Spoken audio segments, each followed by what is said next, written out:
사무엘하 18장 하반부에 보면 다윗의 군대와 압살롬의 군대가 전쟁을 치른 이후에 그 압살롬의 죽음의 소식이 그의 아버지인 다윗 왕에게 전해지는 장면이 기록되어 있죠.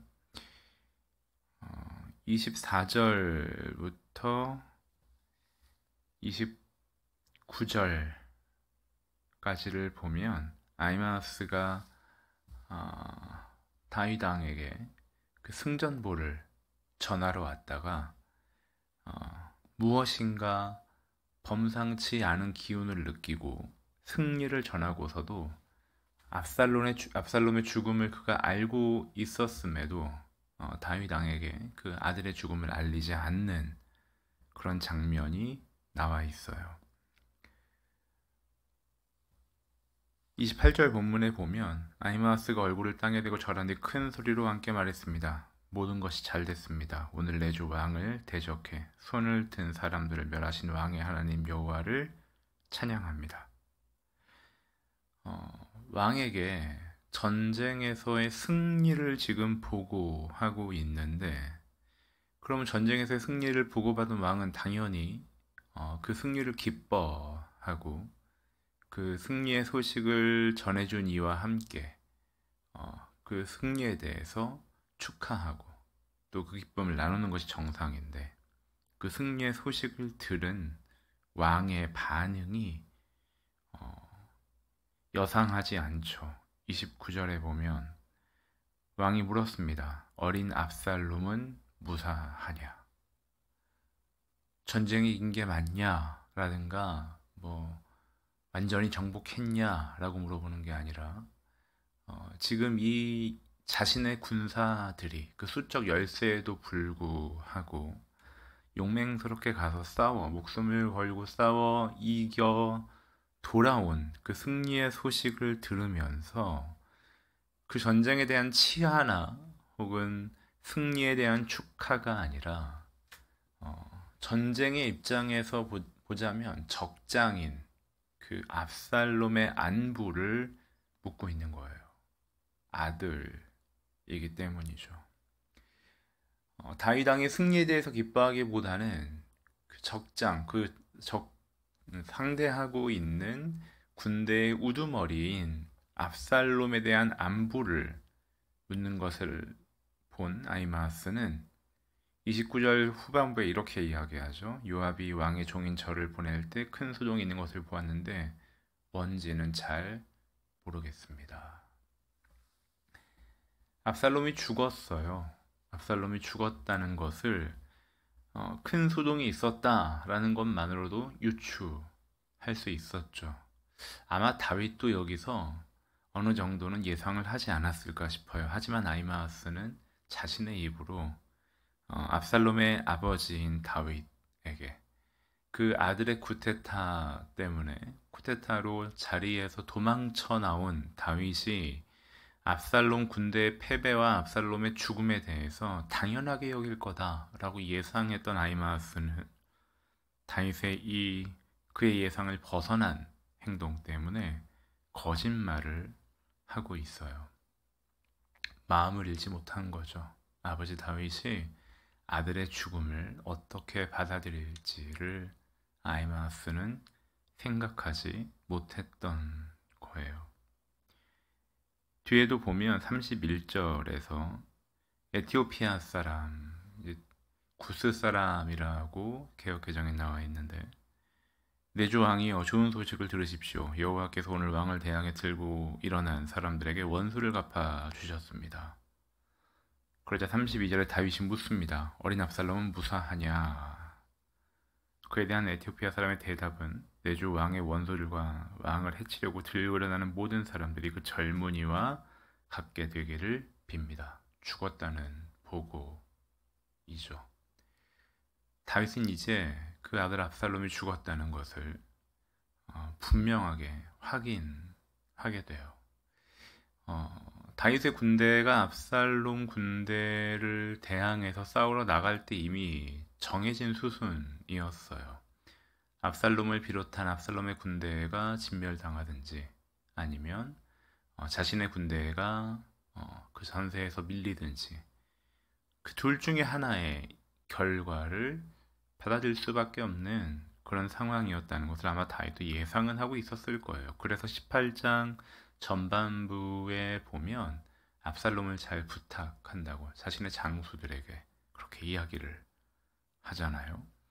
그런데 그의 바람과는 별개로 압살롬이 죽었다는 소식을 듣자 33절에서 오늘 본문 마지막 절에서 이렇게 기록되어 있죠. 왕은 이 말을 듣고 마음이 너무 아파서 성문 위쪽 방으로 올라가 통곡했습니다. 마음이 너무 아파서 성문 위쪽 방으로 올라가 통곡했습니다. 압살롬이 쿠데타를 일으키고 자신의 자리가 아닌 아버지의 자리, 즉 다윗의 왕좌를 본인이 찬탈하고자 했는데, 그리고 쿠데타를 일으키고 다윗은 그 자리에서 지금 쫓겨나 있는 상황이었는데도 다윗은 압살롬의 죽음의 소식을 듣자 압살롬이 저질렀던 그 모든 끔찍한 일들을 마치 하나도 기억하지 않는 것처럼 마음이 너무 아파서 성문 이쪽 방으로 올라가 통곡했다라고 기록되어 있어요. 부모의 마음이죠. 아비의 마음이고 어미의 마음이에요. 우리가 하나님을 아버지라고 불러요. 우리가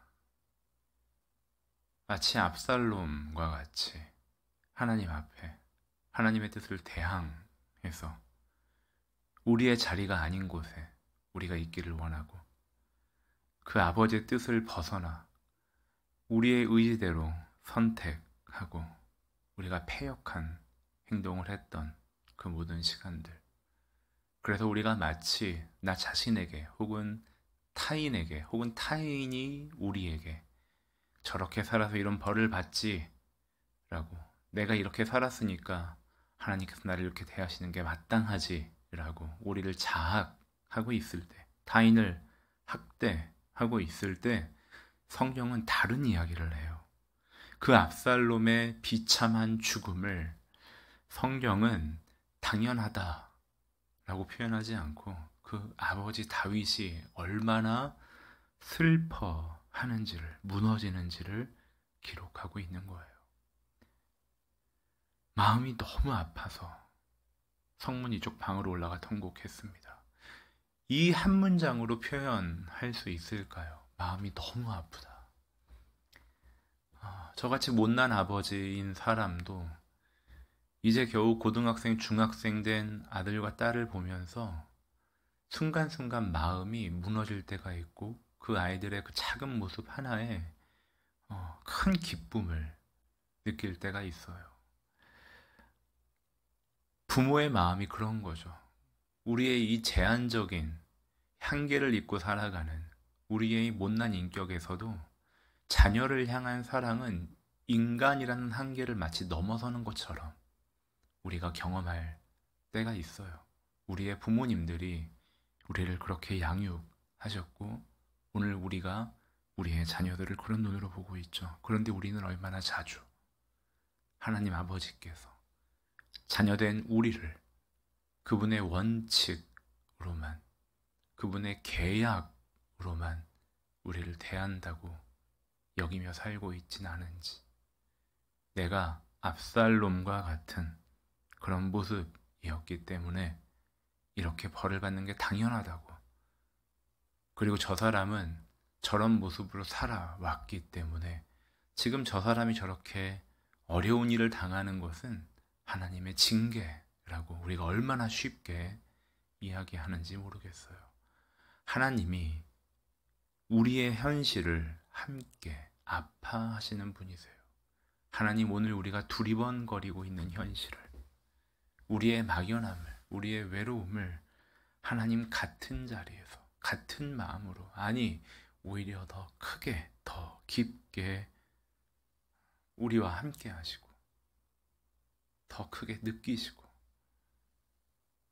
우리의 아픔에 함께 하시는, 동참하시는 아버지이신 거죠. 다윗의 울부짖음의 내용이 이거예요.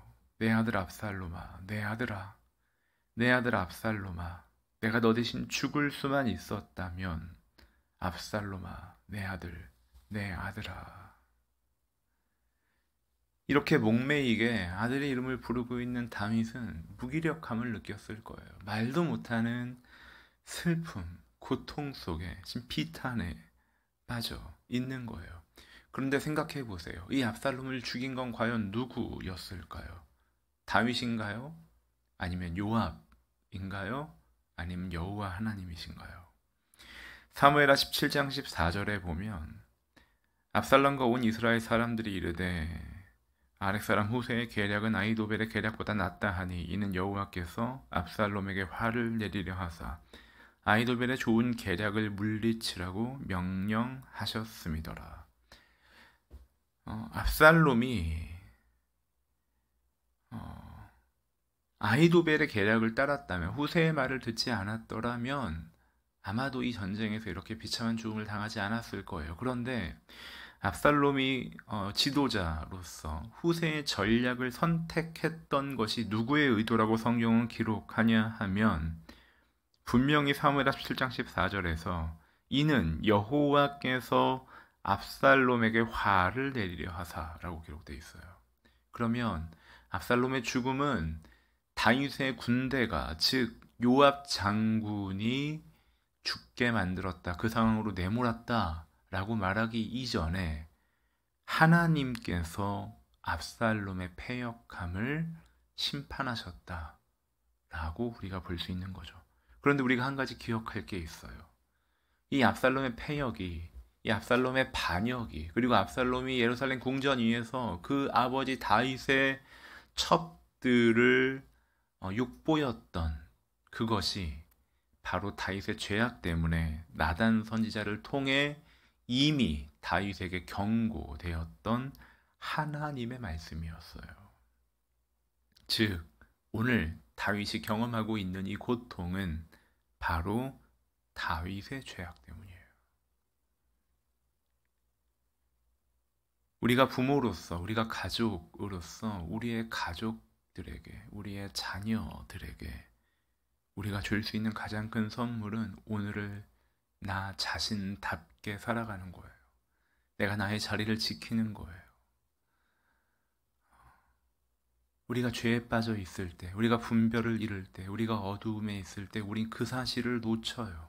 지금 내가 하고 있는 말 한마디가, 내 행동 하나가 내 가족들에게, 우리 교회 공동체 안에서 타인에게 과연 어떠한 영향을 주고 있는지를 놓쳐요. 그저 내가 어떤 상처를 받았고 내가 어떤 고통을 겪고 있는가에 집중할 뿐이지 내가 어떻게 타인에게 영향을 주고 있는가를 놓쳐요. 그래서 미숙한 사람들이 모여있는 가정은, 미숙한 사람들이 모여있는 공동체는 늘 그런 이야기를 해요. 우리 공동체는 사랑이 없다. 우리 공동체는 용서가 없다라고 해요. 그러면 그 사랑이 없고 용서가 없는 곳에 우리를 심으신 하나님의 뜻은 무엇일까요? 우리가 그 사랑을 흘리고 우리가 그 사랑을 전하는 자로 그 자리에 있기를 하나님 기대하시는 거예요. 시편 32편 1절 이하의 말씀에 보면 허물의 사함을 받고 자신의 죄가 가려진 자는 복이 있도다. 마음에 간사함이 없고 여호와께 정죄를 당하지 아니하는 자는 복이 있도다 라고 기록해요. 우리 모두가 이러한 죄 속에 살고 있어요. 누구도 예외 없이 우리는 우리의 연약함을 드러내고 부끄럽게 살아가는 시간이 많이 있어요. 그런 우리가 받을 수 있는 복은 과연 무엇일까요? 우리의 죄를, 우리의 허물을 사함받고 우리의 죄가 가려지는 게 복이다라고 성경은 이야기해요. 여호와께 정죄를 당하지 않는 자가 복이 있다라고 성경은 이야기해요. 오늘 아직까지 우리의 삶에 마치 그의 아들 압살롬의 죽음을 경험해야 했던 다윗과 같은 비참한 현실까지 아직 가지 않았다면, 우리 모두에게 있는 어둠과 죄악임에도 하나님이 아직까지 우리에게 심판을 유보하시고 하나님의 자녀다운 삶으로 살아갈 수 있는 기회로서 오늘 하루의 시간을 더 주셨다면 우리는 하나님 앞에 하나님 내 허물이 사함을 받고 나의 죄가 가려지는 복이 있게 해주십시오. 하나님께 정죄를 받지 않도록 하나님 내가 하나님의 자녀답게 살아갈 수 있도록 은혜를 베풀어 주십시오. 그렇게 기도해야 하는 거예요. 조금 전에 읽었던 시편 32편의 6절 말씀을 보면 시편 기자는 이렇게 기도해요. 이로 말미암아 모든 경건한 자는 주를 만날 기회를 얻어서 주께 기도할지라. 진실로 홍수가 범람할지라도 그에게 미치지 못하리이다. 경건한 사람은, 즉 하나님의 자녀로서 살아가는 사람은 주를 만나 주께 기도한다라고 이야기해요. 무엇을 기도할까요? 우리의 죄가 용서받고 우리가 하나님 앞에 정죄를 당하지 않기 위해서 무엇을 기도할까요? 미국의 캐톨릭 수사인 토마스 키팅은 하나님과의 친밀이라는 책에서 이렇게 이야기해요. 회개를 이야기하면서 행복을 찾는 방향을 바꾸라 라고 권면해요. 우리의 회개는 하나님 앞에 우리의 죄를 용서받고 우리가 정죄를 당하지 않는 우리의 회개는 행복을 찾는 우리의 방향이 바뀌는 거예요. 내 욕망으로, 나의 이 제한된 경험과 나의 제한된 알므로 이것이 옳다고, 이것을 찾아야 한다고, 이렇게 하는 것이 나에게 가장 적합하다고 끊임없이 고집하고 있는 나의 이 완고한 마음에서 하나님 나를 무너뜨리시고 내가 하나님 앞에 하나님께서 주시는 지혜 앞에 잠잠히 듣고 자라나고 견뎌서 하나님 앞에 내 자신이 새로워지는 것을 나의 행복으로 삼게 해주십시오. 우리가 그것을 행복으로 우리의 방향을 바꾸어 간다면 우리는 시편 32편 기자가 이야기하는 것처럼 주를 만나 이렇게 기도하게 되겠죠. 하나님, 오늘 하루 앞으로의 나의 남은 시간 속에 나의 행복의 조건이 나 자신을 잠잠히 겸손히 돌아보고 타인을 인내하고 나의 부족함과 죄악으로 인해 내 가족이, 내 공동체가 나로 인해 고통받고 파멸당하는 길로 가지 않도록 하나님 우리가 얼마나 무겁고 무섭고 명예로운 책임을 가지고 살아가는 존재인지 알게 해주십시오 라고 기도하지 않을까요? 그리고 우리의 과거에 이미 선명히 남아있는 우리의 어리석음을 놓고 하나님 죄를 용서받고 그 죄가 씻겨지는 복을 우리가 누리게 해주십시오 라고 기도하지 않을까요? 다윗은 압살롬아 내가 너를 위해서 대신 죽었더라면 이라고 이야기하는 데서 끝나지만 우리의 아버지 하나님께서는 독생자 예수 그리스도의 죽음을 통해 우리를 구원해내시는 분이세요. 오늘 우리가 구원받은 자로서 하나님을 만나 이렇게 기도했으면 합니다. 하나님, 내가 죄를 용서받고 그 죄가 씻겨지는 복이 있게 해주십시오. 나의 죄악 때문에 우리의 자녀들이 시험에 들지 않게 해주십시오. 우리가 공동체에서 타인을 책임지고 있는 명예로운 존재들임을 알게 해주십시오. 사랑이 없고 자비가 없다고 이야기하기 전에 내가 사랑하고 자비를 흘려보내는 나의 현실을 인내하는 자 되게 해주십시오. 토마스 키팅 수사의 말처럼 행복의 방향을 바꾸는 하나님의 마음에 늘 주파수를 맞추는 그런 온전한 회개가 오늘도 나 자신에게 있게 해주십시오. 우리가 오늘도 때를 쫓아 때를 따라 그렇게 기도하는 자로 살아간다면, 그리고 행하는 자로 살아간다면 우리의 오늘은, 우리의 앞으로는 내 아들 압살롬아 라는 탄식 대신에 하나님께 정죄를 받지 않는 자는 복이 있습니다. 내가 하나님으로 인해 행복합니다 라고 말하는 복된 자리에 가 있지 않을까요? 그런 하나님을 찾는, 하나님께 구하는, 그렇게 살아가는 저와 여러분의 오늘 한 날, 앞으로의 시간 되시기를 주님의 이름으로 축복합니다.